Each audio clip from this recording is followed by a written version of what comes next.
welcome! Today, I am going to share with you 3 health benefits of drinking ginger tea.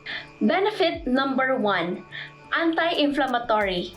Drinking ginger tea helps reduce inflammation. Benefit number 2, aids digestive comfort. Drinking ginger tea is great digestive aid. It helps to improve digestive system, keeping it working properly. Benefit number 3, fights colds and sore. Drinking ginger tea can help to fight off respiratory problems and keep you healthy and safe. I hope you found this information helpful. And if you're interested in healthy drink recipe for Philippine ginger tea, I am releasing the recipe for this soothing beverage on Thursday. Be sure to subscribe so you don't miss out.